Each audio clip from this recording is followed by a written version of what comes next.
Did you have Grimaldi, sir?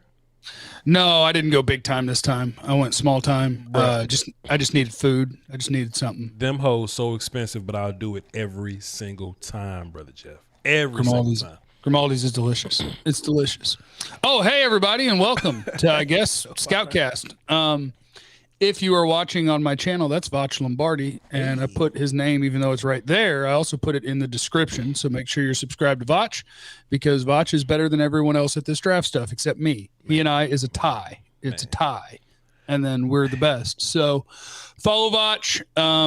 As soon as the radio station fires me, it'll just be me and Voch, so, make sure you're following us. What's up? Welcome to the party. You know, Jeff, I never said this to you, but every time one of my peers, first of all, it's crazy that y'all my peers now, because I feel like I just been doing this underground shit for the longest. But anytime one of my peers say something nice about me, I want to tear up in my mind, because just a year ago I was just listening to y'all asses just do y'all little content and shit, and I was like, man, dog, these people I listen to, and y'all my peers now. So it just touches me in a very inappropriate way, and I just want to appreciate you, Jeff, for considering me that, Well, I love that it's inappropriate. And when I discovered that YouTube was a thing that people were on, I was touched in an inappropriate way to realize that somebody who is already doing this at a big ass level was like, yeah, let's go. Man. We enjoy it. We're winning. Anyway, let me stop before I shed tears on this thing, man. I'm Voch Lombardi. Everybody live on my side. You know me. That's Brother Jeff Kavanaugh, JC1053 on Twitter and all that good shit, and Jeff Kavanaugh on YouTube. All the mock drafts y'all want me to do that I ain't going to do, he's going to do thousands of them between today and the 29th, 30th, and he's going to do mock drafts on day 3 of the draft. I'm going to do 10 mock drafts during this right now. Hey, man, so everything that you're not getting from me, you're going to get from him. He's a beast in this shit, but y'all know that, man. Y'all already knew how this go.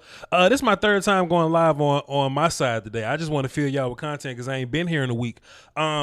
I have dropped my top 50 board. Jeff's a coward because he dropped a top 50 board without quarterbacks, and I think that's where most of mine came from. So if you want to see mine, go to his Twitter, JC1053. If you want to see mine, go to Voch Lombardi on Twitter, VOCHLOMBARDI. Jeff, I got some questions, right?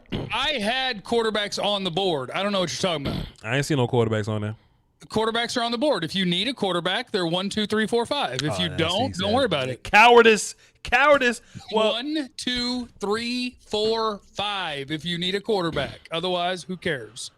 This is what I did, Brother Jeff. I have compiled a list of complaints that the Peanut Gallery have placed upon my big board. Now, let me say first and foremost, I don't give 2 shits about what the Peanut Gallery thinks about my big board. I just wanted to run it across you just to just so you can let me know if I'm bugging or if I'm not. I just want you to know that this sounds like Mean Tweets Voch Lombardi edition, and I'm here for it.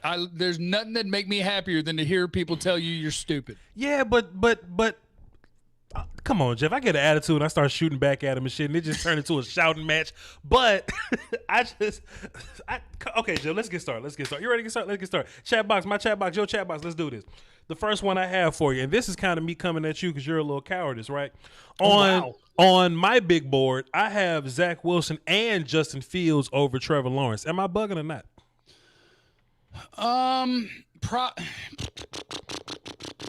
You don't have to agree now, Jeff. Now, all this is not whether you agree or not, but am I bugging? This is my whole thing. Y'all don't have to agree with me, but can you see what I'm saying? Go ahead, Brother Jeff. Oh, I can totally see what you're saying, because I tell you what, this is the thing about Trevor Lawrence. All of the criticisms that Justin Fields is getting, they don't apply to Justin Fields, but pretty much all of them do apply to Trevor Lawrence. Yes. But we haven't heard any of them.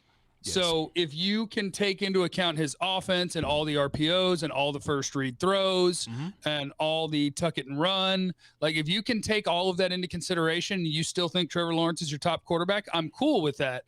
Just realize that those things are real and they do exist with him. And they actually don't with Fields. Yeah. So if you still want to say, look, I see him read the field well. He was considered this when he came into college football, and he did nothing to dissuade me, then that's cool. Trevor Lawrence could totally be the best quarterback in this class. The idea that he is way superior to other prospects, I disagree with. So if you put him in a different order, I'm cool.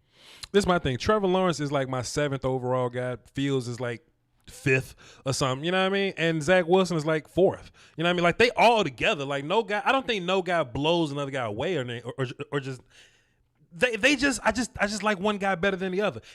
When I think about you're the one who's cheating. If you want to talk about doing a board, you're the one who's cheating. How so, sir?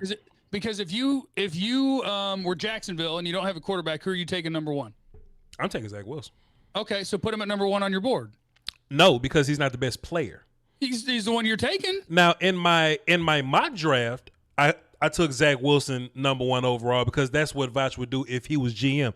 But the big board, we just going talent up and down. The big board is not indicative of where I would take a guy. It's just who's better. So Marvin Wilson can be a top 20 or so player in my draft. He's not going till day 2 because that's just what happened with one text. You know what I'm saying? See, we call that window dressing, Voch. That ain't window dressing, bro. That ain't. My board is in the order I would pick them. My board is the order I would pick them. You are cheating. My board is based on talent. Who's better than who? That's just what I think. You know, that's just how I set mine up. And when I look at, okay, just back on quarterbacks for a second. When I look at Lawrence, right? Let me not make this sound like I'm shitting on Lawrence, right? Because I think Lawrence can be good. I think Lawrence makes all the throws. Lawrence got some athleticism, right? It's just that I think Zach Wilson can make some throws that Lawrence can't throw. I think what it is with Lawrence, why teams like Lawrence so much, is that quarterback is such a crapshoot, and Lawrence gives you a floor that you feel good about. I think Lawrence's floor is like Ryan Tannehill. And that sounds crazy how high we've been talking about Lawrence, but Lawrence is a guy that makes all the NFL throws, that can run around a little bit, that can win you a playoff game if the talent is good. That sounds like goddamn Tannehill. And Tannehill's really, really good. Tannehill's good, yeah. That's not an insult. But if you're Tannehill, that's not bad. But based on the internet, though, Jeff, if you're not saying anything but Trevor Lawrence is Tom Brady, they start to talk shit about you in that way. I don't see nothing wrong with saying he could be a Tannehill kind of guy. I don't see nothing wrong with that. And he's really good. I mean, he and Fields, I think, are fairly similar in that they're both really good athletes. They're run threats. They've got big arms to make every throw. Sure. I think Lawrence is less consistently accurate than Fields is. But I do think that Lawrence processes more consistently. Because not better and not faster, but more consistent. Would that be because Lawrence's system is easier to diagnose? Yep. That's exactly what it is. That's part of it. They do a lot of RPOs. He throws more to his first read than Fields does. Sure. People like Clemson runs a very college-y offense, what Ohio State used to do. And that's okay. Sure. But I've seen outside of structure, Lawrence go bang, bang, bang, bang, and let it go. But no, I don't. He's not a miracle worker that's a surefire John Elway. He's a really good quarterback prospect, much like in a lot of years, Zach Wilson. If Zach Wilson is in a lot of different years, he goes number 1. Sure. Fields 2, and Lawrence 2. They're very good. It's just a matter of where do they go? What do you ask them to do? And all that crap. Also, too, because football is very intangible, I've seen Justin Fields overcome more adversity, or just overcome adversity better than Trevor Lawrence. You know, I've seen Trevor Lawrence get in holes and not get out of them. I've seen Justin Fields have a terrible ass game, then he come back and he smokes Trevor Lawrence in the damn championship game. You know what I mean? So I think that both of them have done what they were supposed to do in college football. When Trevor Lawrence had a better team than Justin Fields did, Trevor Lawrence beat him. When Justin Fields had a better team than Trevor Lawrence did, Justin Fields beat him. And he did it with jacked up ribs, and he threw 6 touchdowns on him. They both have done. They've lived up to exactly what they were supposed to be, which is hard to do because they were the number 1 and 2 recruit in the entire country, and they both lived up to it. So they should be very coveted. Now, see, Jeff, this is very interesting, though. I see this comment in my chat box, and I take every opportunity I get to attack the idea of football fans, right? Just to their I think people's mindset are wrong, right? Watch this. Stony Reed in my chat box says, nobody wants Tannehill number 1 overall, though. I disagree, because you could get your first overall pick could be Baker Mayfield. It could be Jared Goff. You know what I'm saying? It could be freaking Matthew Stafford, who hasn't won a championship game or who hasn't won a playoff game. I think Ryan Tannehill's a damn good option. If I get a first overall pick and I get Ryan Tannehill, that's not bad. That's not terrible. Go ahead, Jay. I think it's hard for people to wrap this in their brain. The last 2 years, Ryan Tannehill's been a top 10 quarterback for sure, and maybe a top 5 quarterback. Like, Ryan Tannehill plays quarterback really, really well. When he was stuck in Miami with a shit team, he played quarterback okay. Sure. Like, he had Sam Darnold surroundings, except he played like an average NFL starter, and Sam Darnold played like he doesn't know how the sport works. Sure. Tannehill's been really good the last couple of years. And I think I think a lot of people haven't come around to that because they picture the Ryan Tannehill that was in Miami with nothing. Sure. And now he actually has something and he has a chance and he plays really well. Sure. We're going to go ahead and move on from this pretty good. Jeff, am I bugging? Nick Bolton, a top 30 player and better than Micah Parsons. I'll have to check. Hold on. I have Nick Bolton as the 17th player in the draft. There you go. But I do have Parsons 14. Now, why is that? Are you being a coward, sir?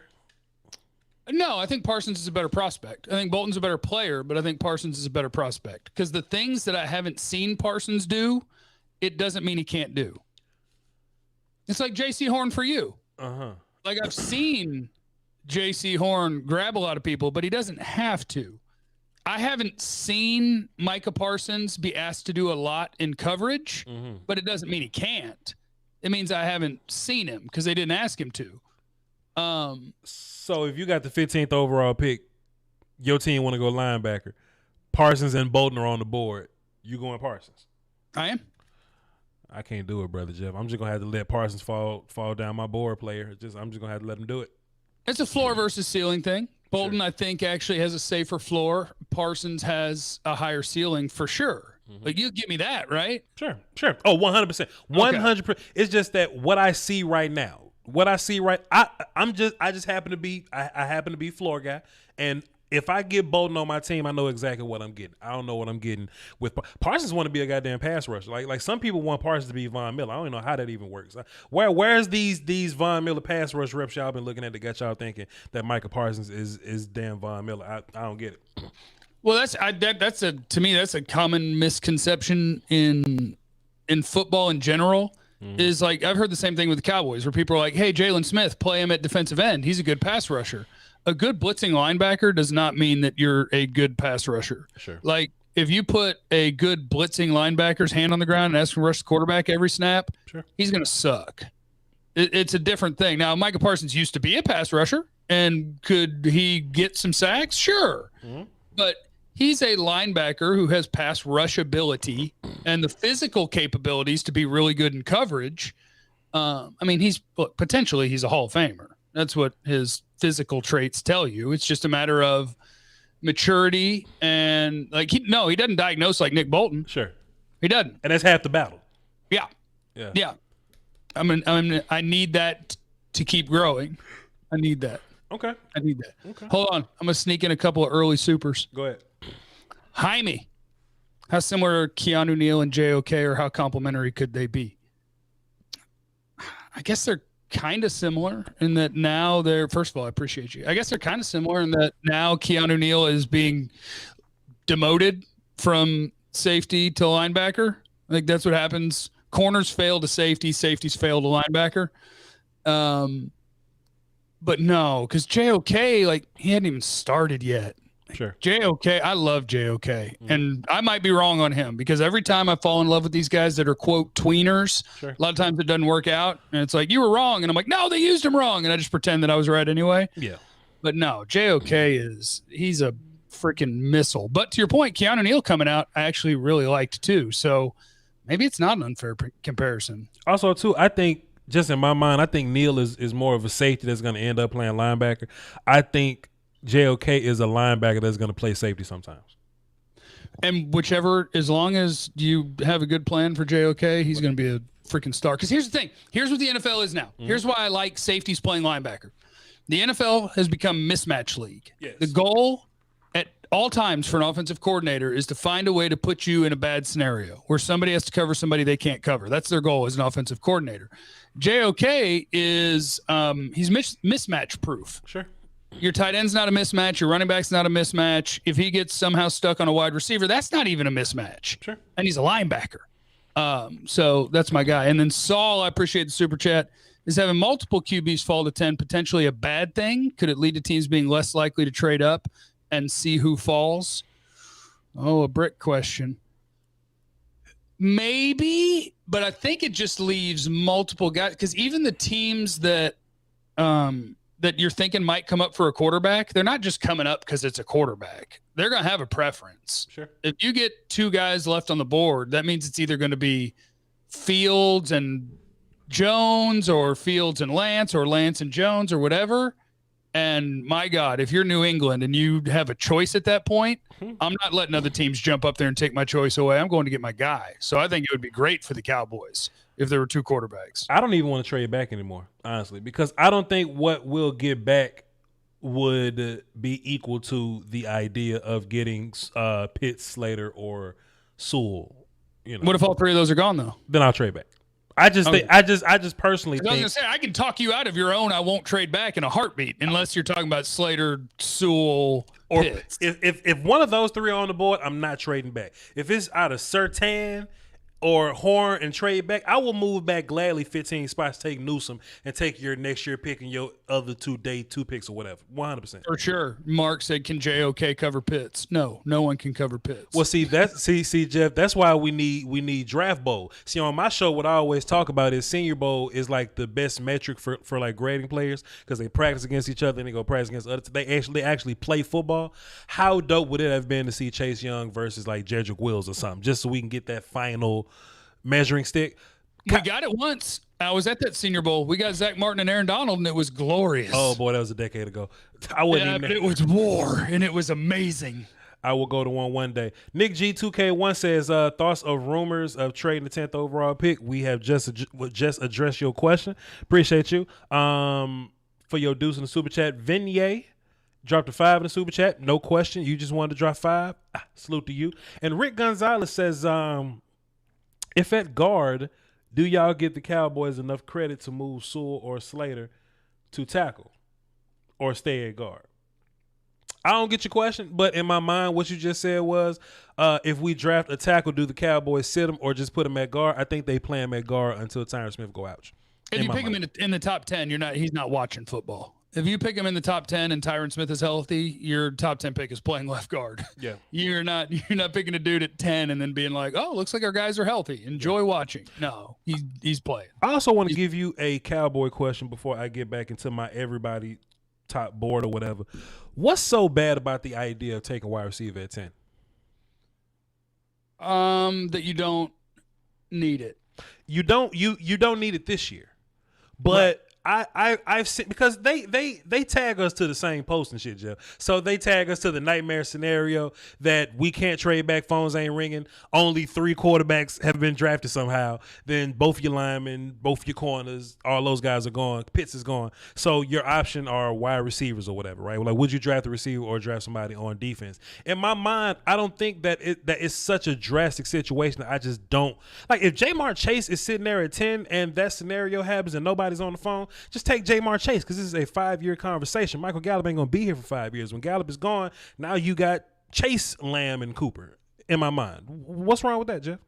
Nothing. I think what's wrong with that is, in real life, nothing. Mm-hmm. But I think the reason that you end up in places like this is, for instance, if Justin Fields makes it to 10, I'm still not picking him as the Cowboys because he's blocked. I have a quarterback, and he's really, really good. You can't play. Mm-hmm.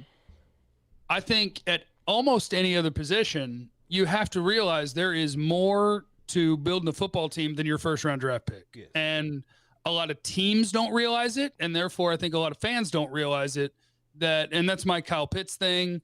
And if, for instance, Jalen Waddle or Jamar Chase was like 4th on your board, and you're picking 10th, and your next best player available is the 10th or 11th best player, you should pick him. You should pick him at pretty much any position but quarterback, because there's more to it than this. If your answer was no, I needed a cornerback, all right, flip a switch on Amari Cooper and sign Richard Sherman. Done. Like, if I need something, I can go get it. The draft is not about that. The draft is about who can do the most to transform my team and win me football games. If it's a need, there's other ways to do it. And I can do it right now. I can trade Michael Gallup for a starting corner right now. Sure. I can flip a switch and sign Richard Sherman right now. So if you just need something, the draft is not for Band-Aids. The draft is for value. And you pick the best value. Honestly though, brother Jeff, I don't even trade Gallup. I just keep those guys and run them out there.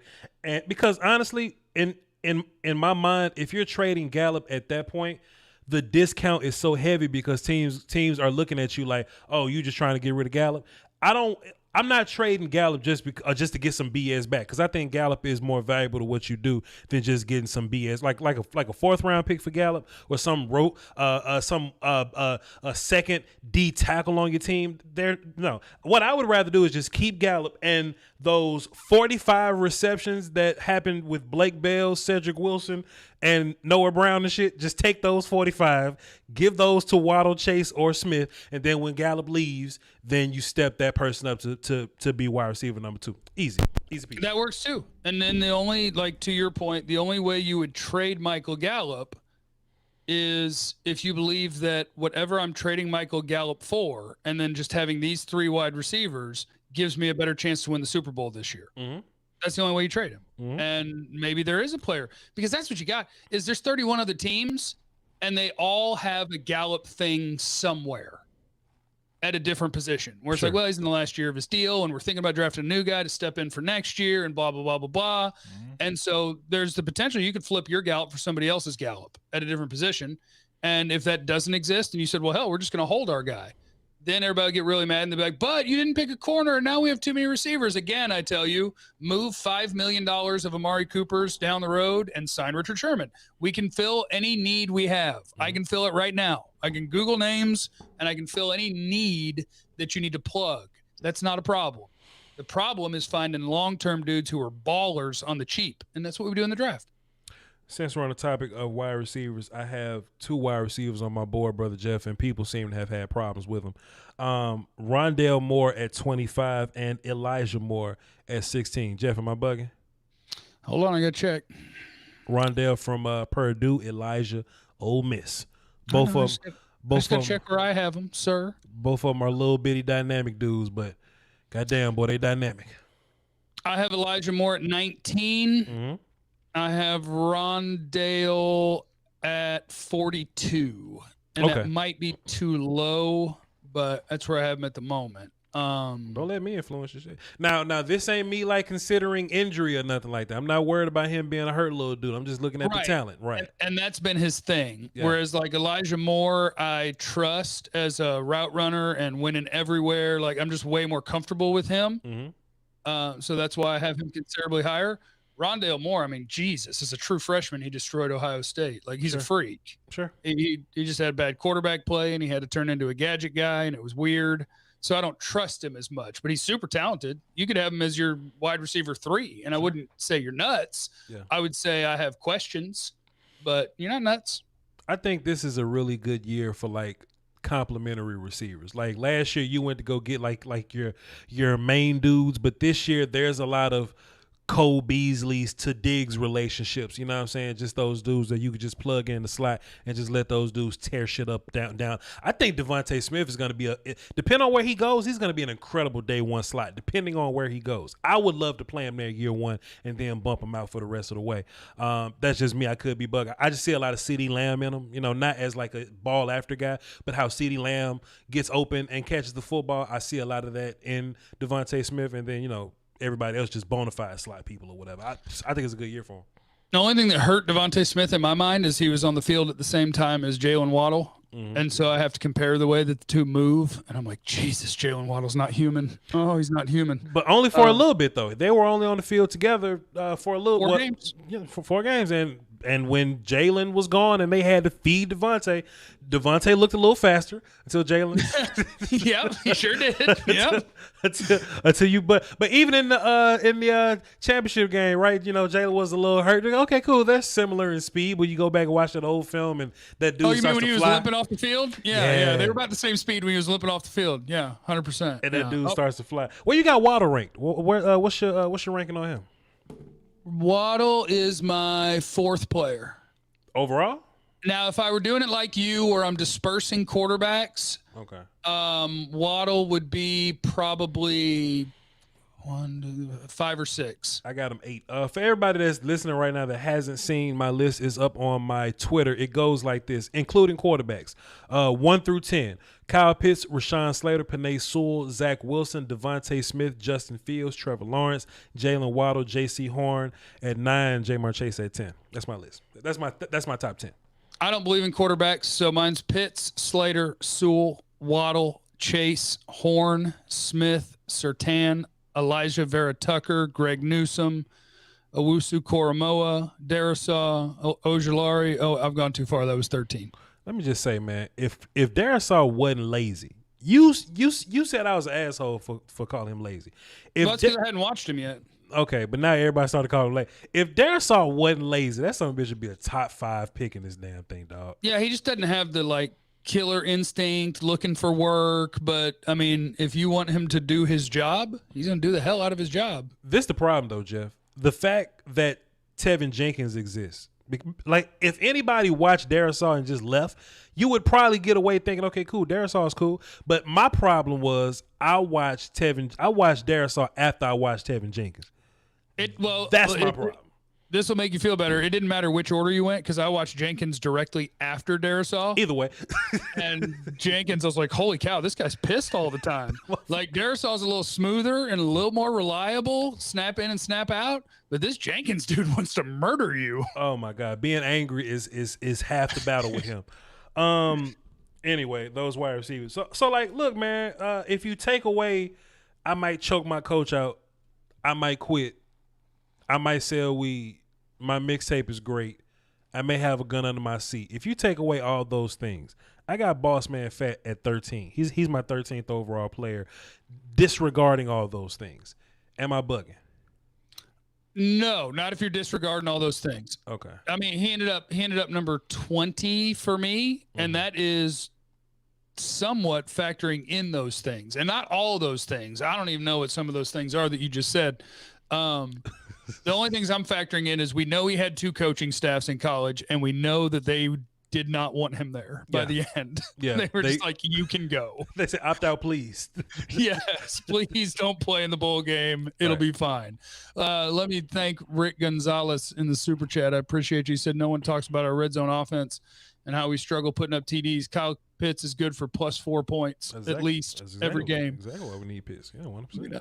I don't know if he's going to worth 4 points is a real big swing in Vegas. I just want you to know that. But yes, Kyle Pitts is amazing, and you should pick him. 100%. 100%. I just think Boss Man Fat is incredible. Now, my homie Nick Gashler that calls into my show all the time, he does content also. He's 17, by the way, phenom, protege. So tell him to hit me up. I don't want to work with Voch anymore. I want to work with the protege. 100%. So he hit me up and he said he saw a report somewhere in Dane Brugler's report in his Beast situation. Yeah. And we gotta trust Dane. Dane does all the Chris Hansen work, all the fucking investigate. He calls everybody. And he was saying that the off the field shit is way worse than we think it is. That somebody quoted that Kelvin Joseph got the worst off field situation that we've ever seen in my life. So that brings me to ask you this though, brother Jeff: how bad does somebody's off field situation got to be for you to not touch him? Because in my mind, all that means for me is, oh shit, that just went from I can get Boss Man Fat at 44 to I can get that son bitch at my first fourth round pick or whatever. What you think about that? Yeah, that's how I think too. Yeah, I think of how can I take advantage of this situation. I don't know. Like if you, this is a bad idea to say out loud. Oh God. Like if you text it and I'll say it. If you told me how it was going to end with Aaron Hernandez. Okay. That's fine. That's fine. Like I would still use a 4. Like, he's a hell of a player for quite a few He years. still got some good years out of it. Yeah, he still got some. Yeah, I mean, it's fucked up, Jeff. It's a pretty good career. It's fucked up, Jeff. That man got a family, Jeff. Shit. No, I mean, once he did anything illegal, I would immediately kick him off my team in distance. I'm just saying, up until he had. But those 5 years. Right, those were good. For like a 4th round pick, that's some good value. You got 100%. I mean, the whole rookie contract would have been really good. I wish in radio I have a dump button, so when I say something stupid like that, I can hit it and it goes away, and people never hear it. And I don't have that right now. So I'll just say thanks to Brandon in the super chat, who said, "What defensive position do you think is the most important, like overall?" D-line. I think it's corner.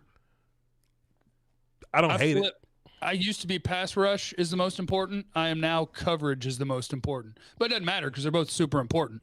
But it's all the same argument. Rush, it's all the same argument. Like if y'all cover better, we get to the rush quicker. If we rush better, y'all get easier. It's the same argument. So it's not worth like debating.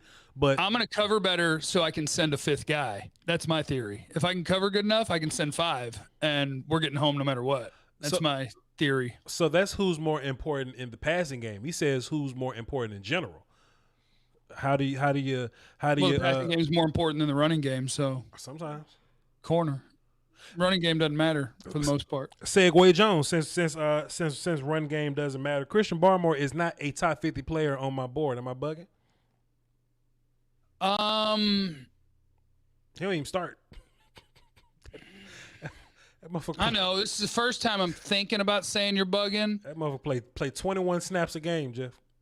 I know, and like they obviously didn't trust him as a run player as much as other guys on the Alabama roster, but he was still good against it for a college player. Solid. I mean, in a lot of years, he probably wouldn't be a top 50 guy. It's just a terrible defensive tackle year. This is the worst defensive tackle draft I've seen. And there's a lot of guys I like, but by like, I mean 2nd, 3rd round. In most years, I mean, this year, he's a 2nd round grade for me. In a lot of years, he would be like DT 3 or 4. And this year, he's going to be number 1. So if you don't trust him and you don't like him and you want to put him that low, that's fine. This one, I do think you're wrong, but that's okay. I think Christian Barmore had an incredible formula working in his favor. The fact that Alabama puts up points quickly, and the faster they put up points, the quicker he gets to pass rush. Right? In my mind, that's a great formula.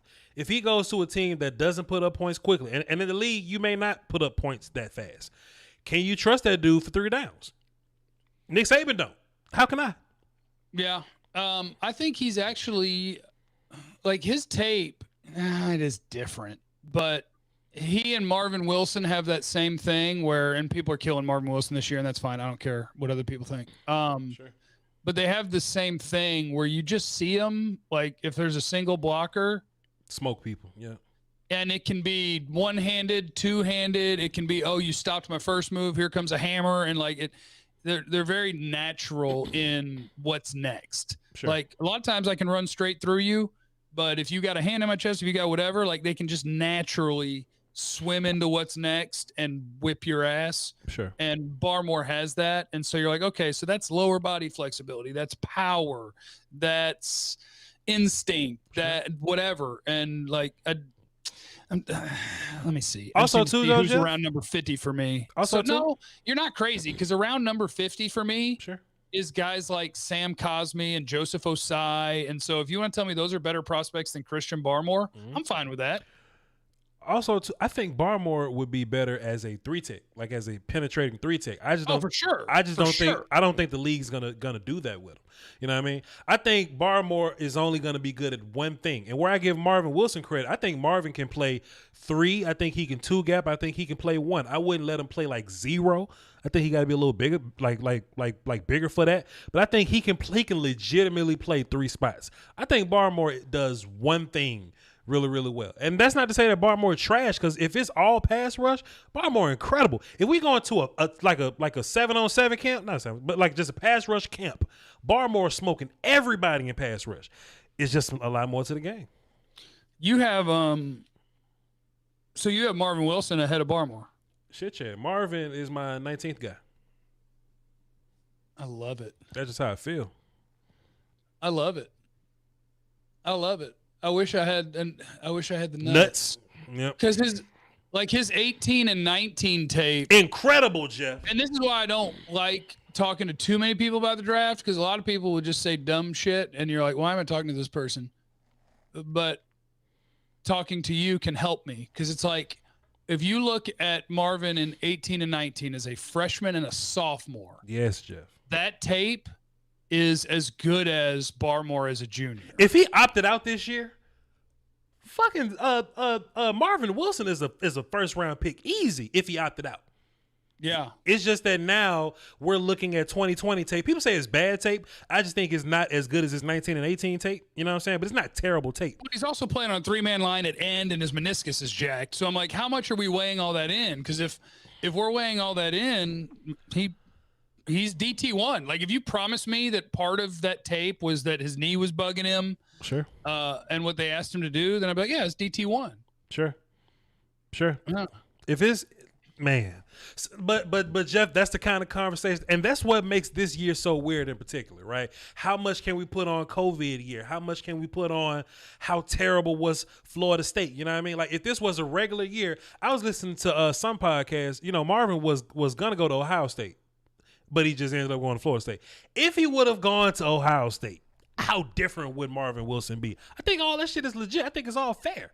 So if I'm breaking down the player, Bama, does he get picked number 4 overall? If he goes to Bama, Barmore don't see the field till next year. In real life, shit might be true. Let me jump through some supers real quick. Yes, want 1100. Appreciate you. Mm-hmm. Can you imagine Pitts, Amari, Gallup, CD, Zeke, Pollard? We could get another good old line player, run game, and shootouts. We're overpowered. I mean, yeah, hold on. So you put Pitts and another good old line player. We can't be picking that old line player in the second round, because I do draw the line somewhere, damn it. I'll figure out where it is one day. I draw the line somewhere. Daz Jackson, what position / player most likely drafted at number 44? Thank you, Daz. I want that to be my safety sweet spot. I want that to be Richie Grant. Yeah, 44. Richie make it to 44? No. I think teams suck at this, and I think somebody's going to like Holland and Rig more, and that's going to push Grant down. Or worst case scenario, they love Grant like some good draft, like the Ravens, some like some good drafting team. Smart team. They're going to see Grant and they're going to take him off the board because he's a rangy dude. Yep. Will you let me take our Darius Washington at 75? If I was in charge, indeed, 100%. Yeah. If he's there, I'm trying to roll the dice and see if I can get him around later, because I know nobody else wants him at 75. But if I end up with our Darius on my team, I'd be a happy camper. Mark William, just because ScoutKast is back. What's up, Voch? Thank you, Mark. Appreciate you, brother. That's so fire, because Mark Williams also dropped a dub on mine. He says, just because ScoutKast is back, he says, what up, Jeff, on mine. Crazy. Look at this man. Love my crew, man. Devin Gonzalez says, I know this is lying season, but is there any chance Mac Jones? No. Is there any chance Mac Jones get picked at 3? I don't. It was fun while it lasted, but I don't see it. I saw Kyle Shanahan watching Mac Jones overthrow people at a pro day with no coverage, and then I saw him gushing over Justin Fields at Fields' second pro day.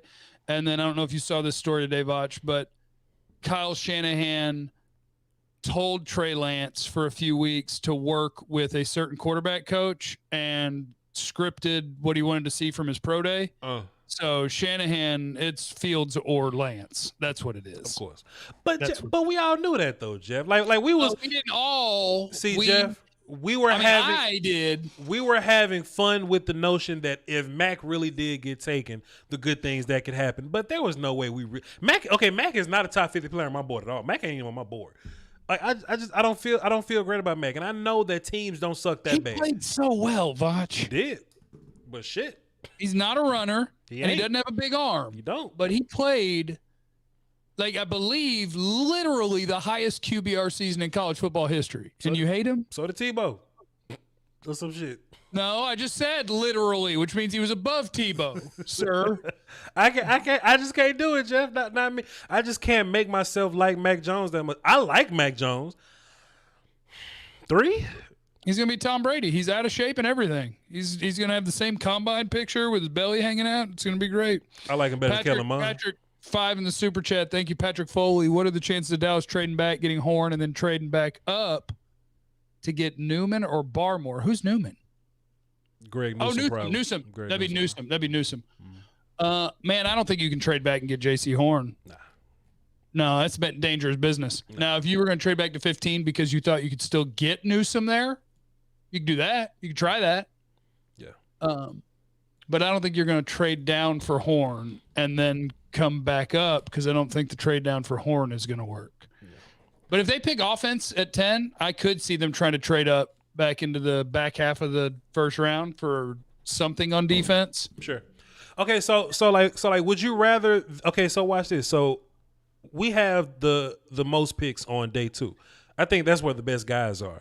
So would you rather trade back into the first round, like give up one of those picks and trade back into the first round, or just keep your 3 day 3 picks, your 3 day 2 picks? I'd rather keep my picks, unless you told me, because to me this thing is all about tiers. Like, there's tiers of players. Sure. And if I feel like one that's like at the end of a tier is about to disappear and I can go do something about it, like you draw me up a wild scenario where Greg Newsome's there at 27 and I can get him for 44 and 75. Yeah. In that scenario, I'll jump. If you told me my first, second, and third round pick could net me Kyle Pitts and Greg Newsome, yeah, I'll jump. Yeah. But otherwise, I mean, I'd rather maybe be getting Horn at 10, Richie Grant, and I don't know, pick your third round edge rusher or linebacker. I'd rather have the players. Sure, 100%. Here's my top 5 edge guys. Tell me if I'm bugging. Jalen Phillips, who I have Jalen Phillips ranked. Where's Jalen Phillips at? He's ranked 12th overall on my board. Jalen Phillips, Azeez Ojulari, Ronnie Perkins, Kwity Paye, and Peyton Turner. Am I bugging? Phillips, Ojulari, Perkins from Oklahoma, Paye, Peyton Turner from Houston. Basically, I have Ronnie Perkins at number 50. He's right at 50 for you? Yeah. Ronnie Perkins is my 1, 2, 3, 4, 5, 6, 7, 8, 9th edge. Who the shit you got in front of Perkins? Perkins is very polarizing. I will say that. So who no, because I'm gonna tell you what's happening. Okay, Jeff. With Perkins, watch. I'm gonna tell you exactly what's happening with Perkins right now. Okay, Jeff being a coward. Okay, cool. You're a floor guy. You're a floor guy, and so what's gonna happen here is I'm going to name some ceiling guys that I put over Perkins. Don't say Tryon, dog. Don't say Tryon, Jeff. I'm going to cuss at you, Jeff. I got Tryon right ahead of him. Fuck, Jeff. Come on. What are you doing? Jeff. I thought Perkins would test better, man, and it would have made me feel better. But Tryon doesn't finish. He tries. He just try on. But he doesn't finish, Jeff. Tryon didn't play last year. Tryon has a great first step, but his third step is shit because he just stops. Ojulari, Jalen Phillips, Boogie Basham, okay, Kwity Paye, Peyton Turner, Jason Owe, Joseph Osai, Tryon. The no sack guy? No sack guy. Yeah, no sack guy. Because he run a 4.3, Jeff? That no sack guy is literally the best athlete at defensive end in the history of the league. I can figure this out. Let him play. We can figure this out. Jason Owe is a damn safety. He's a will linebacker. That motherfucker. Look, Jeff. Somebody. Look, Jeff. That he ran a 4.39 or something. Somebody like, yo, Voch, would you get Jason Owe to lose 10 pounds to play linebacker? No, he run a 4.39 already. Let him just be a big ass fucking linebacker. He don't have to lose shit. Jeff. No, and I did that shit. You complain, man. I move guys sometimes a little bit when I factor in the athletic testing, and I got to be honest, I really liked Perkins on tape, and I'll have to look up his testing numbers, but they must have not been good because I dropped him behind like 2 or 3 other people, and I didn't like it because I'm a fake OU fan. OU is who I pull for, and I didn't like it. On tape alone, I think he was my 5th edge, but on testing, Osai jumped him, and I do a damn podcast called Trust the Tape, and here I am trusting the workout. I will say there's a weird thing about Perkins that happens a lot is that when you look at his 2019 film, you realize Oklahoma's DC does a bunch of dumb shit. And I learned this last year watching Neville Gallimore. Like, you got all these athletes on your D line, but you just want to gap exchange and just run people in the A gap and get them out of position and shit. And that happened a whole bunch with Ronnie Perkins. But if you could dig past all that, Perkins is nice, man. Perkins is nice. He's good. He's good. Astro Ant 24, he dropped a trade in the super chat. He says, if Pitt starts to fall, do you see the Eagles jumping? Nah, they was at 6 already. Why would they trade back up? That's the thing. I saw a stupid rumor today where they're like, yeah, Eagles exploring moving into the top 10. And I'm like, that's where they were. What are we talking about? And I seen a rumor that the Dolphins are considering trading down. And I'm like, you were already down there. What? How silly is this? I mean, unless the Dolphins are doing real 3D chess, where what that means is they think they could go down to like 8 or 9, and then they got a 1 to move or multiple 1s to move down or whatever, and then to go up cost them one of them, and then to go down they could get another one. But they get back up to 3 somehow, but they got an extra pick. Like, I don't know if they're going to do like a 12 transaction move that nets them 4 first-round picks and they pick 8. I don't know. That's mad and shit. The 94s, he's formerly Haley Ware Gregory, but his name is simply the 94s now. He dropped a dub in the super chat. Buzz cut the name, dropping a note for your crisp, clear water bill, sir. Let me just go ahead and take a sip of water on that. Appreciate you, Haley Ware Gregory 94. Wow, what a sweet, sweet monster that man is. Sweet, sweet monster that man is. Ain't he the best? Do you have a problem with Jalen Phillips being my, 12th? With Jalen Phillips being my 12th overall guy, not considering history and concussion and shit? No, I don't. I mean, he's my second edge because I just actually like Ojulari's tape better than Phillips. I think Phillips is probably a more natural pass rusher, but I think Ojulari turns the corner better, and I love how disgustingly strong he is for 240 whatever pounds he is. Yes. So I just prefer Ojulari, but no. Phillips, if he had no injury concerns, would probably be a top 10 to 15 pick, and maybe still is. I don't know. I mean, people like pass rushers. 2 more things. I'm going to leave you alone, Jeff. I got Richie Grant as my 20th overall player. Is that too high? I'm cheating because I don't have quarterbacks. He's my 25th. So what am I going to say? What am I going to fight you? But the only other thing is that I had to stick to my guns on one trust the tape because I love him too much. Ardarius? He's number 22. Ardarius is, I know he's in the 40s somewhere. No, he's 37 for me. Ardarius is 37. So, Jeff, I refuse to move him off of safety 1, even though my arguments are not consistent with other positions and players. Don't move him. Fuck him. No, you are doing well. See, we don't have to comply, man. Like, we don't have to just for all the regular one. We have Trevor Lawrence number 1, then there's everyone else. Fuck that. No, sir. No, I don't care. I don't care about any of these people. Ha! The 94s. For the new laptop. I had to get a new laptop. Mine pooped out. It's a tough break. So my very first my very first work thing or whatever, it was a refurbished 2012 MacBook Pro, and that bitch lasted me all the way to 2020, last year's draft show. And on that show, I was trying to Skype people. I had my phone set up, and I had all kind of shit going on. And CD Lamb was taking 17, and the computer died. The stream stayed up. But the damn screen was black on the computer. I said, you know what? It's time I upgrade, and that's when this big bitch started existing. So last year's draft is the reason why this year's draft is going to end up going so well.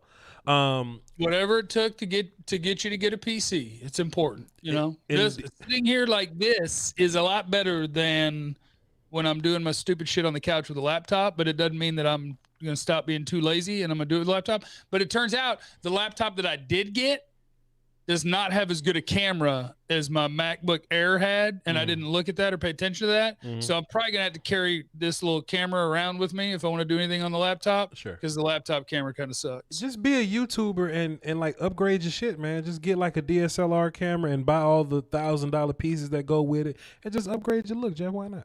Why would you need a better camera? I heard the Logitech C920 I have is like perfect. What's wrong with my camera? It's fine. it's fine, but there's just a point in every YouTuber's life where they just spend way too much money on their setup, and I'm just in that crew. I have a non-football question before I get back into this football question. How many of them books on your bookshelf have you read? All of them. Which one do you want to know about? I don't want to know about none of them shits. I don't like reading. I just thought about getting a bookshelf just for the look, but I don't want to read none of the damn books that's in the bookshelf.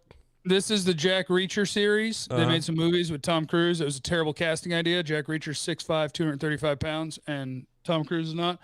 This is John Sanford, which means it's the Virgil Flowers series. He's a detective, but he has long hair, and he always pulls his fishing boat around, and he never wants to carry his gun because he'd rather go fishing. This is the Game of Thrones stuff. This is more detective shit.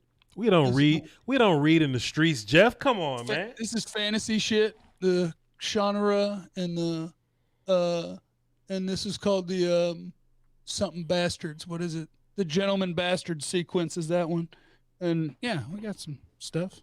I got one book that's on my desk, and it ain't even decoration. It's just Marvel Civil War. It's a hardback Marvel Civil War book. This ain't even decoration. It's just one shit I just had. So I actually thought about getting the bookshelf for the aesthetic, but I guess I'm gonna have to read all them shits if I'm gonna have them on there. I also have one. I have one that is in here. That's a good book, but it's also bait to see if I can flush out the racists. Because people can't see words without thinking that that something's wrong with you. White Fragility, Robert DiAngelo. Robin. It's a great book. It's about why some white people struggle to talk about race, and it's a great book. But people get triggered by the title of it, and so then I know who I don't care about, and so it's a trap. Jeff, trap up there. Jeff, one day we're gonna have a non-football podcast, and we're gonna get into all that heavy shit, bro. I got some supers over here. You got some supers over there? I got a couple. All right, so Saul Graciano dropped 5 and says, for the wall art, love ScoutKast. He dropped 5. Because I was telling him, Jeff, like, this is my new setup, but all this going to be wall art at some point, so people get to see me build my art over time and shit. And he just dropped 5 for my wall art. Appreciate you. And Joel dropped a dime in the super chat. ScoutKast is the duo we never knew we needed, but we always wanted. Great work, gentlemen. Give me that boss man fat. 4th round. Let's do it. Go ahead. He gave me the same message, but he went with sweet Darius Washington. You know what I like about it though? When they both super chat us, they put our personality in the super chats. I love it. I love it. Somebody gonna ask me about my cat. Then somebody ask you about your dogs. You know what I'm saying? It's glorious. And cats are terrible. Patrick Foley, what DT do you and Voch think will be good at stopping the run? Your run-stopping defensive tackle. Shit, about 8 of them that could be great at it. Lim McNeil, NC State. Tyler Shelvin, LSU. Marlon Tuipulotu, USC. All the Islander kids, yeah. Yep. Those are probably my 3 favorite run stoppers, right? Tommy Togiai. Yep. Derek Brown, if he tries hard. Kyrus Tonga, BYU kid. All the kids. Digizua, even though he's only 280 pounds, that's a wrestling son of a bitch right there. Digizua makes me sick when he run down the middle of people in the pass game, but he can play some run. That dude can play some run. Yeah, he doesn't know what he's doing as a pass rusher, and he's 280 pounds, but you can't move him, which is wild. I'm like, he plays like he's 340 pounds, including his pass rush ability. Eric Sanchez said first 5 picks in this order. Oh, with a picture of Chucky. I got to get that. That's going to give me nightmares. Let me drop that off of there. First 5 picks in this order: cornerback, safety, linebacker, OT, DT. Let me put it back up because there's a lot going on here. Or if he's there, Pitts, corner, safety, linebacker, DT. So Pitts is going to be there. So I'll just go ahead and say. You think Pitts is going to be there? Fuck yeah, Jeff. I don't. This is my logic, and Eric, don't move. We're gonna ask you a question. My logic is 2 things, Jeff. 1, teams suck at this. Teams aren't good at drafting.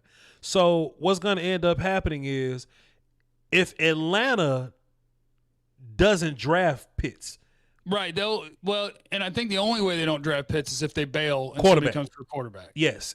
So what I need is for somebody outside of the top 10, New England, Chicago. I need them to get the 4 to get Atlanta out of the top 10. So then I've heard from some people that Jamar is likely the guy at 5. All right, cool. Or Sewell. whatever.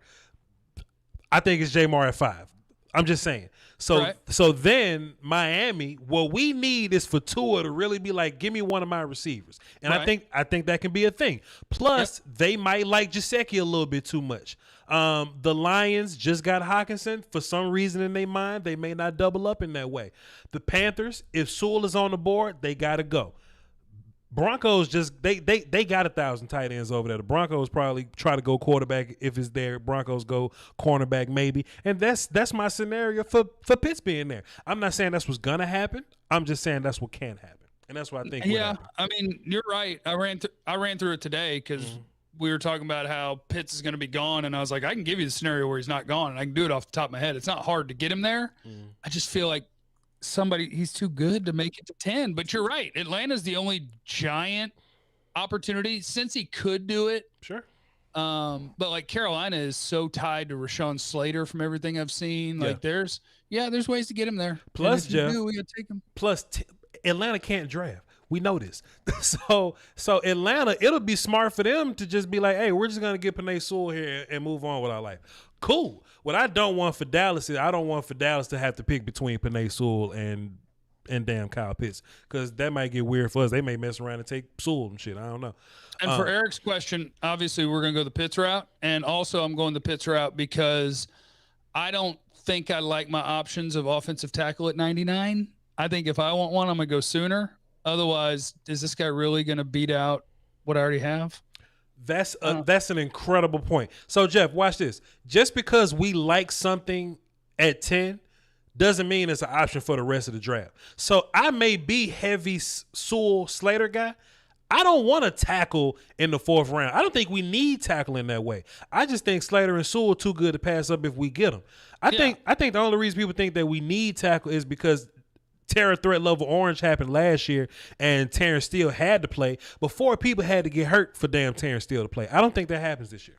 No, and I think at 99 you'll be looking at a spot where, I mean, you may even consider a receiver if the right guy's there. You may be considering an edge, a linebacker, another corner, a safety. I don't, and maybe I'm wrong. Maybe there are enough offensive tackles for it to stretch that way. Yeah, but once you get past like Slater, Sewell, Darisaw, Jenkins, and that's probably all first rounders. I think Leatherwood's going to go in the first. Then Eichenberg and Cosme and Raduns, and it's like I'm running out of tackles, and you're talking about at 99. Sure. I just don't know. I think you're done by like 50. I think Dylan Raduns and Eichenberg are gonna be the last ones. I don't even think Cosme gonna be good. The Northern Iowa kid, I mean, y'all can like him. I'm not. I'm fine. I'm fine on him. Developmental guy, whatever. Just not for me, man. Not for me. I got supers. Rene De Los Santos. What small school linebacker, safety, or corner are flying under the radar? Ardarius Washington. Oh, well, he's not small school, sir. I was thinking like small, like little bitty. Okay. Oh, what a jerk! Oh, my bad. Have a little more respect for Ardarius. Shit. People really like that Robert Rochelle from what is he, Central Arkansas? And I just got tape on him, I think, so I haven't seen him yet. So I'm struggling with the small school specialties this year because I haven't seen them all like I have from last year. I just named you one, Ellerson Smith. Ellerson Smith. Where's he at? Northern Iowa. He went to the Senior Bowl and beat the shit out of all the Senior Bowl kids, and he had the big stats in the Senior Bowl. That's important. I like those things. Texas Hikes, appreciate you in the super chat. Lim McNeil, yes. What are your thoughts on Adebo from Stanford, and which position do you see the Cowboys double dipping in? Adebo, he's my 49th player. Pause on Adebo. Adebo is my 41st player because I don't count quarterbacks. So he would be 46. So we're right in the same area. He's a second, third round guy. I like Adebo a lot. The thing is it's a lot like you did with J.C. Horn. Like people were killing Adebo when I was like, oh no, you could, like if I can get him in the third round, I'd love it. Yeah. And so many people were killing him. And I'm like, because he's too aggressive on double moves. Like, you can't tell a dude to chill out a little bit? People that's all that hurt him. They will often talk themselves out of a good player. And I'm glad y'all asses ain't GMs. Like, don't like somebody was like, yo, Voch, how can you take Kyle Pitts and he's not the elite blocker? He's not a perfect tight end. I'm like, fam, you ask him to do too much. That's like asking Zach Wilson to play like Cam Newton. And if he can't, you don't draft Zach Wilson. Like, no, just do what you do best, man. Stop thinking about what a player can't do. the big appeal of Kyle Pitts to me is that you just have to remember that the goal in football is to create problems for other people. That's the goal. Shit. And Kyle Pitts, you can use whatever words you want for his position. Kyle Pitts is a problem for other people. When you play people, they have to deal with Kyle Pitts, and it ain't fun. He makes you one of 3 teams that has a tight end in the National Football League. The teams go, fuck, we have to play that tight end. Yep. And you get him. That's important. Kilgore, is that a reference to the Jessica Jones show? Was that his name? Love you, Jeff. Hope you're doing well. Oh, and you too, Voch. Oh, and you too. Little afterthought for Voch. I like that, Kilgore. Well done. Eric came back through with the damn Chucky. What'd you guys think of tight end Pat Freiermuth, a stud? I don't watch tight ends. I don't love him. I don't watch tight ends because they suck. Oh, really? Unless they good, like unless somebody gives me some pre-indication that tight end is really good, I don't watch tight ends. I watch My God. I watched Freiermuth and hated him. I watched Brevin Jordan and I was like, this dude's a fullback. I watched Kyle Pitts and I love him. I ain't watched tight end no more. So those are my 3 tight ends I've watched so far, and I like Brevin Jordan because I think he's fun after the catch. Freiermuth to me is not really athletic, doesn't create separation, has some drops. He can block. Like, he's a really old school tight end, but I just don't think he's that good. It's not good. That's what I think. And then let's see, Patrick Foley, who's going to be late 4 to 7 round steal in this draft. Darius Washington. Darius Washington. If they let him get to day 3, and they might, then it's going to be Darius Washington. I'd throw out maybe Ambry Thomas, the Michigan corner, because I just don't hear much about him. He was an opt-out that's got pretty solid tape. Sure. Day 3 is good for edges. I don't know if you've gone deep into these idiots, but like the 2 Florida State edges are decent. Jonathan Cooper at Ohio State's decent. Golston at Iowa's decent. Coastal Carolina kid at Notre Dame is decent. Like, there's a lot of dudes. Have you watched Dayo Odeyingbo from Vanderbilt? Yes, the injury hurts him, but I still think he's 50 if he on my weren't board. injured, he'd be a top 50 guy. He's 50 on my board. I love technique. I love length. And he watches my YouTube channel, Jeff. Come on now. Really? Yes, sir. He apparently he's been watching since his freshman campaign. So he's just me and him just kind of been talking for years or whatever. And well, he needs to slap his ass down to the 3 technique and add 10 pounds and prosper. He's a big old boy, ain't he? Yeah, I think he's like 280, and I think I would just play him inside. But he'd be a penetrating 3 tech. But he's so technical though. Like, I love hand usage, man. And I had to put him on my top. I had to put him in my top 10 edges, and I had to put him top 50. When that dude gets healthy, that's your steal of the 3rd round, because he might fall because teams suck at drafting anyway. But then plus the injury, he might be a dude that go 4th round. That's going to be great in the long run. And in a down D tackle class, like, he could end up being the best pass rushing D tackle in the class. If you move him at a 3 and you tell him just attack. Oh, and Kilgore swung back through to say, no, my name references a town I live near. Kilgore, Texas. All right. So that's what Vito and them did. Vito Corleone and them did. They just took their name and the city that they from, and they just called him that. That's his name. Like, all right. I'll do it. Like I'm Voch Natchez or Voch Houston or whatever. You know what I'm saying? Whatever. Voch Natchez. I had a comment like 3 super chats ago about the whole Kyle Pitts thing. The one thing that bothers me about Cowboy fans is when they're like, why do we need Kyle Pitts? We got so much talent on offense. And my new argument is, Jeff, I think Kyle Pitts is better when you have more dudes on offense. You know what I'm saying? Because I was thinking about if Kyle Pitts was on the Alabama squad, them dudes would be sickly, and them dudes would be good enough to beat the LSU team from last year. Because in my mind, what I did in my head, though, Brother Jeff, I was like, if Kyle Pitts demands cornerback, and you got Cooper, and you got Lamb and Gallup with Zeke in the backfield, Pitts in Dallas is better than Pitts in Miami or Pitts in Cincinnati or something. Yeah, and it goes to your theory goes to my theory, and my theory is you can have Jalen Ramsey in your secondary, but if you have anybody in your secondary that can't cover, your secondary sucks, and I'm going to whip your ass. On your offensive line, if you have Zach Martin at right guard and Tyron Smith at left tackle, like, that's really cool. But if you have a guy on there that can't play, I'm going to whip your ass. Your O-line and your secondary are as good as the weakest link. So if I am now bringing Kyle Pitts to the party, like you as the coordinator, you get to pick when you're talking about in your meetings, hey, who are we starting with? Trying to stop him or him? And the answer is going to be either Pitts or Cooper, which means either the premier route runner in the league is getting single coverage or Kyle Pitts isn't your focus. And by the way, I haven't mentioned CeeDee Lamb. Yeah. Like, yeah, the NFL is about doing things people can't stop, whether that's rushing the passer, throwing the ball, whatever. And Kyle Pitts, the more you have with him, the more effed defenses are. And then Zeke gets this 5-man box to run in, which is, boy, come on, man. You can't beat that. You mean Pollard? I like it, we got to get rid of Zeke. He makes a lot of money. There's a salary cap. We got to find a running back. Doesn't cost so much. Running back doesn't really matter very much. I want Byron Jones. Would you feel comfortable taking Creed Humphrey at 44? No. If Richie Grant is off the board, no. And we took a cornerback at 10? Nah. I like Creed, but Creed ain't good enough to get up in 44 range. If I was taking interior offensive lineman at 44, it'll be like Landon Dickerson or something. But 44 is my go get a safety or go get a cornerback if I didn't get a cornerback at 10 range. So, nah, I wouldn't take Creed. You got to throw edge in at 44, don't you? Peyton Turner. If it's like yeah, just because of like that's what I keep doing. Like I want to get my safety at 44, but I'm feeling like if Richie Grant's gone, and you tell me which guys are there out of Basham and Turner and would you take Perkins at 44? Yes. Okay. So like there's going to be names there where you're like, man, that's a good player.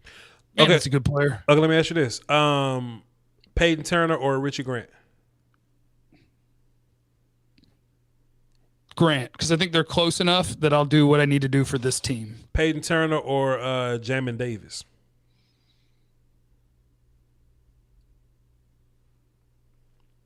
Peyton Turner. That's interesting. Peyton Turner or Elijah Molden. I'm trying to find Turner in my damn rankings. You ain't got him ranked. No, Jamin Davis. Okay, yeah, Jamin Davis is 29. Peyton Turner's 27. Who'd you say? Elijah Molden. Or who? Peyton Turner. Oh, God, on tape it would have been Molden, and once again, he didn't test well. So what did I do in my rankings? I got Molden at 30 and Turner at 27. Why don't you try Molden? So Peyton Turner or Asante Samuel? Asante Samuel. Okay, that's interesting. Okay, I see what you got. Peyton Turner's 27, Asante Samuel's 21. I see what you got, man. I got you. This is a good question too. Astro Ann says, "What do you think about Milton Williams? I think people overrating the shit out of his athleticism. You can't deny the athleticism, but just the film. I see some people talking about like first round dude. I couldn't, in good conscience, look at Milton Williams as a first round dude or as a second round dude. But I like the athleticism and the upside. It's just not enough football for me. I put him in. Let me see the board. I got him in the cheater grade, 3-4, third or fourth round. Yeah, and it's because of the athleticism. Like he's a good player at the level he played at, but like he's got a long way to go. He's just a big guy that's a hell of an athlete. Appreciate you, Anderson. He says Vastradamus has spoken, and Devin Gonzalez Drop 5 says, "What player selections will it take for Howie Roseman to get fired? If the Eagles dead ass take Greg Rousseau in the middle of the round, we throwing a party. We throwing a piece of party. We going to Sizzler, goddamn. If they get Rousseau, go ahead. There's players the Eagles could take that I'll be like, damn it, I really didn't want him to go to the Eagles. Like if they get Jalen Waddle or whatever. Yeah. But ultimately, no pick they make will be a good one because they don't have, and again, I'm a fake OU fan. I like Jalen Hurts. They don't have a good starting quarterback, and they traded away from the chance to try to get one somewhere. So they've already screwed this up. If the Eagles come out here with a non-quarterback, you're fine. I said something earlier, Jeff, in terms of like trade value. The idea of Hurts gets you more trade value than the reality of Carson Wentz. I think Carson Wentz is a better player, but Hurts image-wise around the league right now would be considered the better guy. If I had to trade somebody, I would have traded Hurts because you probably could have got a first back for him. I wonder if you could have. I think. He was like, they played better with him. So like the Eagles must have just hated Carson Wentz, but he completed 51% of his passes. I think that's not NFL stuff. It's not that's good. That's not good. Plus, you could tell that the play calling changed. Like you was looking at some shit that Doug drew because you're the guy you could run. Yeah, like Carson can run, but like Doug, it just seems like Doug drew up the hard shit for Carson, and he just threw the layups to Jalen, and that's eventually why they ended up losing because Jalen ran out of big plays and had to go to layups because defense figured that shit out quickly. I think the Eagles are going to be in trouble for the next 5 years, and they ain't getting quarterback neither. They ran into cap trouble. They'd moved a bunch of old people's monies back. Like they're screwed on the salary cap. They don't have a quarterback. The Eagles are probably in trouble. Notorious Cowboy said, "You are the smoke, Jeff," and I'm going to assume that's a good thing. So thank you. Okay. Jerry Penna said pizza party if we get our Darius. Absolutely. Shit. I threw a pizza party when we drafted Michael Gallup because I had been calling for him. When the third round started, I said, if Michael Gallup's on the board, they better take Michael Gallup. And if they do, I'll have a pizza party. And they did. So we had a pizza party. Mm-hmm. It was great. Mm-hmm. UT 2005, what would you think about Zaven Collins if we trade down in the first round? You'd have to trade way down in the first round for that to work for me. He's like my 28th best player, non-quarterback, so he's my 33rd best player. I got him exactly at 33. Yeah. Oh, look at that. And Kilgore, I really like Patrick Jones, the edge out of Pitt. Where do you have him? He's got a high motor, and that's a trait you want in a pass rusher. I like his motor. I don't love his tape. I like Weaver better out of the Pitt guys. I got Weaver in the third, and I got Jones as a 4-5. I do not love Jones, and I'd like to apologize, Kilgore, because you super chatted multiple times, and I wish I liked your guy. I got Jones over Weaver, but neither one of them are top 50 guys. Jones is way down my board. Yeah, he's like an early day 3 dude. I mean, pardon me. Somebody's gonna take him early day 3. I got him as an early day 4 guy, in my personal opinion. Day 4 or round 4? Because day 4 is called free agency. Shit, round 4. My bad. Round 4. I've done 3 shows today, brother Jeff. I need rest. Day 4 is the second day of free agency. Russo's a day 4 guy in my mind. Russo? Yeah. Not draft him at all. What do you do with him? Where do you put that? Where you put that motherfucker? What are you playing?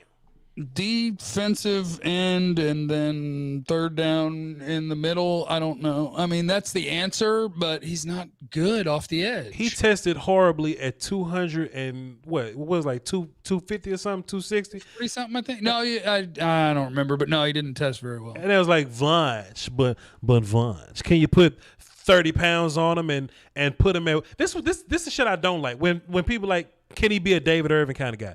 David Irvin was already 290 and super ass athletic. That's the difference. Russo ain't super ass athletic now. Then you're gonna put 30 pounds on him? Come on. And I actually think the bigger difference is the power. Like David Irving was a monster. He's a stud, yeah. David Irving was He-Man. Yeah. And Russo doesn't have that. It's just so different. All right, Voch, you've done 3 streams today. You ready? On my super chat, Soto Man, he says, did everyone forget about Roche? Is he worth 99? Not to me, but I know of Roche. Haven't forgot about him. You can take him in the 4th. Take him in the 4th. Uppercut Cannon, we address you. Yeah, that's everybody, man. Hey, I appreciate y'all for tuning in. Everybody go follow Jeff Kavanaugh on his YouTube page in particular. Like his Twitter's gonna get the love because he got the little blue check mark, so they're gonna find him. But we really need Jeff on the YouTube side of the game, right? He's gonna go live tomorrow and do a mock draft. He's gonna go live again the day after that and do another mock draft. So you don't know that. I do know that shit. So, hey, follow Jeff Kavanaugh, and he does daily Cowboys content. So, I'm not in Cowboy mode right now. I'm doing all 32, but Jeff is doing year-round Cowboy. He does Cowboy news every single day on his YouTube channel. So, that's Jeff Kavanaugh on YouTube, and I'm Voch Lombardi, VOCHLOMBARDI on my YouTube and Twitter. Jeff, appreciate you, sir. We're going to allegedly do something Wednesday with the boy Will Steele, Skywalker Steele. So, we'll see. You get ScoutKast with Skywalker production. There may be some dope shit going on. I don't know. I like the way that you're thinking that maybe it won't happen. Somebody's trying to sneak in before the buzzer. What's up, Lamont? If we trade back and ended up with Merrick, Newsom, and Jamin Davis, I'd be happy with that trade back. I'd be mad as fuck.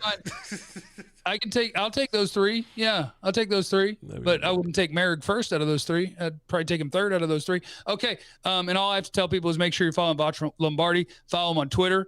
We're trying to get his Twitter numbers to my Twitter numbers and my YouTube numbers to his YouTube numbers, and then we'll be an unstoppable force. Brandon Snow's trying to sneak in again. Peyton Turner is who people want Rousseau to be. That is a great point by Brandon Snow. I appreciate you. Okay, now, everybody remember to be cool. You have no idea what anybody's going through. So be cool to everybody. And I love you. Goodbye.